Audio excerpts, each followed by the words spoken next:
Iya tentu. Aku. Masa sih Kalimantan nih sampai cekcoknya nih gara-gara warung babi. Oh iya. Tapi ki ndek cedek-cedek adewe ya akeh wong dodol. Lagi main. Bintang-bintang. Ada yang diobrolin nih. Iya, Bu. Aku tuh kepo loh. Tadi kalian ngobrolin apa sih sebenarnya? Ngobrolin banyak Bu sebenarnya. Terus ngobrolin yang seger-seger juga. Yang seger-seger. Apa tuh yang seger-seger? Apa itu? Orang jualannya sudah buka, Bu. Oh gitu. Banyak, Bu. Di mana? Di mana? Iya Bu, tadi saya mau berangkat ke kampus itu ya, kiri kanan jalan itu sudah banyak yang buka gitu, apalagi es. Gitu. Tapi aman kan? Siang-siang. Siang-siang. Iya, apalagi kan siang gini pulang dari kampus lihat banyak. Oh, kamu jadi pengen belok. Yuk mampir, yuk mampir. Tapi sejauh ini kalian masih aman kan? Insya Allah. Ada yang belok nggak Amin, tadi amin, kira-kira? amin. Hampir, Bu. Oh gitu. Mencium bau pandan gitu Bu tadi. Jadi emang gitu sih ya, kita lihat di sekitar kampus itu emang banyak banget orang jualan. Dan Iya. mereka kalau tidak sekarang jualan kapan lagi kan seperti itu. Ya mungkin aja persiapannya harus panjang karena yang dijual juga banyak ya. Jadi mungkin persiapannya juga harus lebih awalkan lagi kan bisa Iya. juga untuk makanan nanti sore dijual seperti itu. Tadi kami juga ngobrolin masalah penjual babi itu, daging babi di Kalimantan. Penjual warung Warung, babi di iya. Kalimantan. Itu sampai diusir sama Satpol PP gitu, Bu. Oh sampai ada ribut-ribut Iya, gitu. kasihan Bu. Iya sih, saya juga baca berita itu. Sebenarnya memang gimana ya? Ya yang satunya juga mau jualan, Iya. yang satunya inginnya menertibkan agar dihormati. Kira-kira Iya. seperti itu Iya, waktu iya. bulan Ramadan. Kira-kira kan seperti itu. Itu kenapa ya Bu kok ribut-ribut gitu? Oh, kalau saya melihatnya gini sih, ya keributan itu ya karena yang pertama ya karena beda cara pandang. Yang kedua adalah yang pertama itu karena cara pandang, yang satunya pengen tetap mencari rezeki, yang satunya adalah ya hormati, ya jadi hormatilah orang-orang yang lagi berpuasa seperti Iya, itu gitu. kira-kira. Tetapi juga ada faktor yang lain. Faktor yang lain itu kalau saya melihat ya, itu wawasan moderasi beragamanya adalah kurang. Saya kira seperti itu. Moderasi beragama itu apa, Bu? Oke, moderasi beragama. Jadi moderat itu kan artinya di tengah-tengah ya. Iya. Moderer seperti itu. Artinya adalah di tengah. Artinya bahwa orang itu dalam berislam atau dalam beragama khususnya itu adalah dia tidak ekstrim kanan, juga tidak Ekstrim kiri. Nah, Ya. artinya dia itu adalah bersikap di tengah.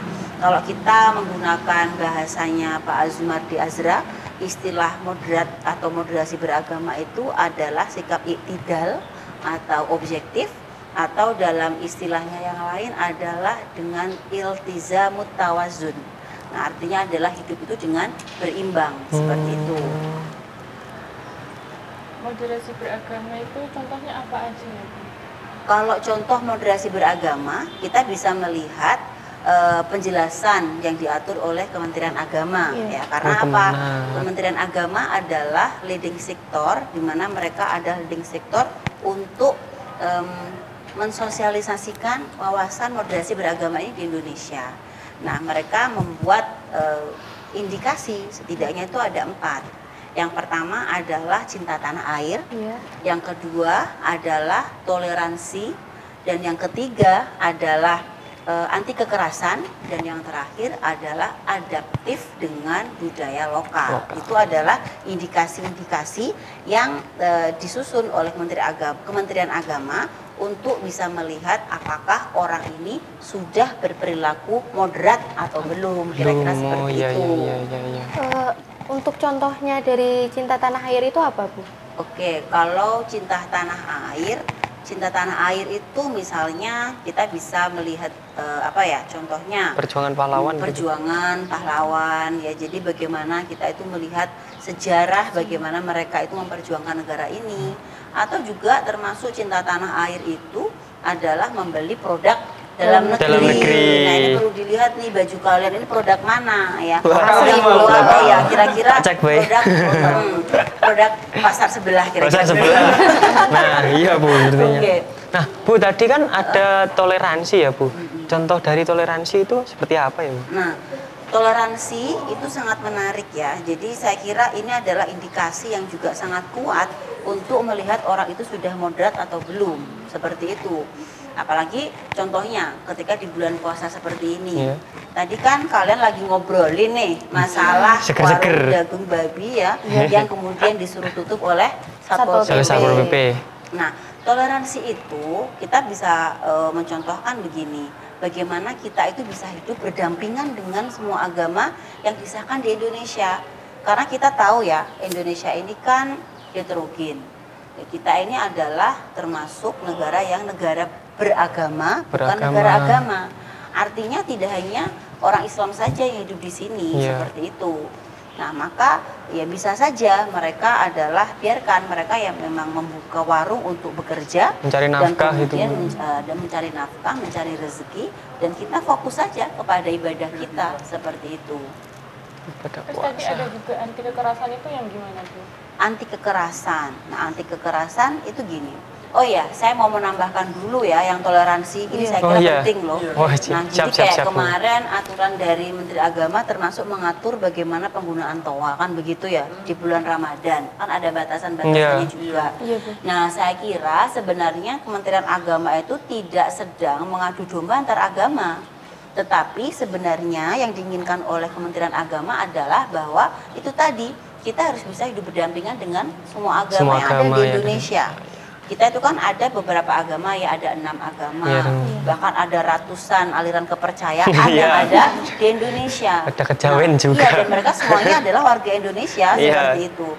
Nah, maka karena di sini tidak hanya orang Islam saja, kita juga berdampingan dengan orang Hindu, kita juga berdampingan dengan orang Buddha, dengan orang Konghucu, ya, dan orang non Muslim yang lainnya. Tentu itu perlu diatur seperti itu, karena kita jangan menganggap ini adalah hanya negara-negaraku sendiri, punya orang Islam saja, tidak, tapi kita juga berdampingan dengan agama-agama yang lain. Jadi harus saling menghormati ya, Bu. Nah, jadi kita harus saling menghormati, itulah bentuk-bentuk dari toleransi.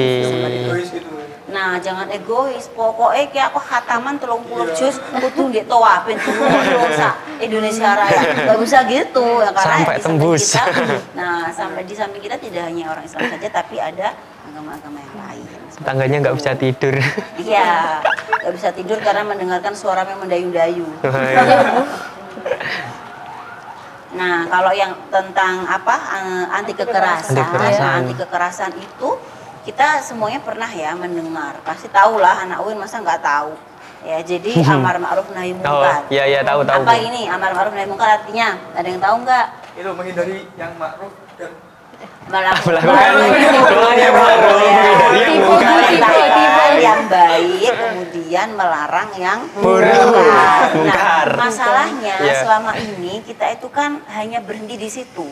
Jadi ayo ngajak kebaikan, ngajak sedekah, ngajak beribadah, ngajak berjamaah ya. Itu banyak sekali yang amar ma'ruf. Tapi masalahnya nahi mungkarnya itu, jadi menghilangkan kemungkaran itu sekarang itu juga dilakukan dengan kemungkaran. Maka tidak boleh berhenti sampai situ. Maka terusannya adalah amar ma'ruf nahi mungkar, tetapi juga bewairi mungkar. Maksudnya adalah memerintah atau mengajak sesuatu itu dengan baik, tetapi menghilangkan kemungkaran dengan tidak menghadirkan kemungkaran yang lain seperti itu. Jadi janganlah ya, kalau kita nahi mungkar tapi terus ngerusak kabel, ngerusak fasilitas-fasilitas umum, itu berarti amar ma'ruf nahi mungkar bil mungkar. Dan itu bukan contoh dari sikap moderat atau moderasi beragama. Jadi teman-teman semua kalau ingin mengaplikasikan moderasi beragama, ini kan mahasiswa nih, katanya agent of change, katanya seperti itu ya kan. Nanti kalau adakan demo ya lakukan dengan baik-baik, jangan sampai kemudian amar ma'ruf nahi mungkar bil mungkar, tetapi harus bewairi mungkar seperti itu. Iya. Nah, yang terakhir ya, itu adalah adaptif dengan budaya lokal. Nah, ini contohnya nih, misalkan pas waktu puasa kita lihat banyak sekali tradisi-tradisi menjelang puasa yang dilakukan. Kalau di daerahmu kira-kira ada apa biasanya kalau menjelang puasa? Biasanya menjelang puasa itu masih menjelangnya apa sudah puasanya Bu? Menjelang. Menjelangnya itu ziarah ke kuburan Bu Nah, biasanya. ada ziarah kubur. Iya, ziarah kubur. Terus kemudian apa lagi? Megengan itu. Nah, betul, ada megengan. Kalau megengan biasanya bikin apa? Apem. Nah, Apem Bu kalau ada rumah saya apem. ada berkat. Iya, Ini lodo berkat. pasti kan orang Tulungagung Ya. ya. Asli sini. Asli Nah, Tulungagung. kalau daerah saya ya biasanya ayam goreng gitu. Ayam aja. goreng. Nah, bentuk-bentuk seperti ini itu adalah contoh juga dari moderasi Benar. beragama yang adaptif dengan budaya lokal. Kalau kita mengingat almarhum dari Gus Dur, beliau Ya. pernah mengatakan bahwa Islam datang di Indonesia itu tidak untuk menghilangkan budaya, tetapi justru untuk menguatkan budaya lokal agar kemudian bisa diterima. Iya. Nah, seperti contohnya megengan, ya, atau ziarah kubur. Ziarah kubur itu sebenarnya adalah juga ajaran dari Islam. Ya, sudah jelas bahwa ziarah kubur itu ada dalilnya, ya kan, bahwa siapapun itu kalau kita melakukan ziarah kubur, ya kan, maka di situ kita mendoakan orang-orang Iya. yang sudah meninggal. Meninggal. Itu apakah baik? Apakah itu tidak baik? Tentu itu adalah baik, mendoakan orang Mendoakan lain orang itu tidak lain, baik iya. seperti itu.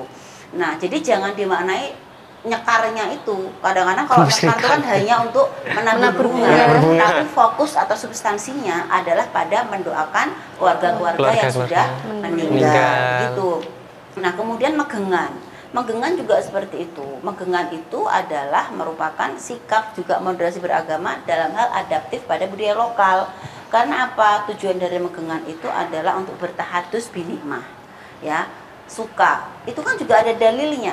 Ya, dalilnya apa? Dalam hadis disebutkan barang siapa yang bergembira dengan datangnya bulan Ramadan, maka dosanya akan diampuni.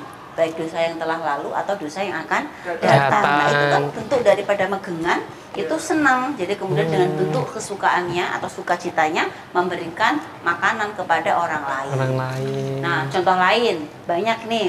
Kalian kalau di tengah jalan biasanya sore-sore ada bagi-bagi takjil enggak? Iya ada. Ada Bu. Pasti kalian nunggu ya, makanya di kampus lama Ada itu bahkan di sana sampai nunggu ada. sore. Soalnya apa? Nunggu dapat takjil. Nunggu dapat takjil. Biar makan bukanya gratis, kira-kira gitu. Soalnya saya Iya. pengalaman dulu jadi Sama mahasiswa. berarti, Iya, jadi takjil itu juga begitu.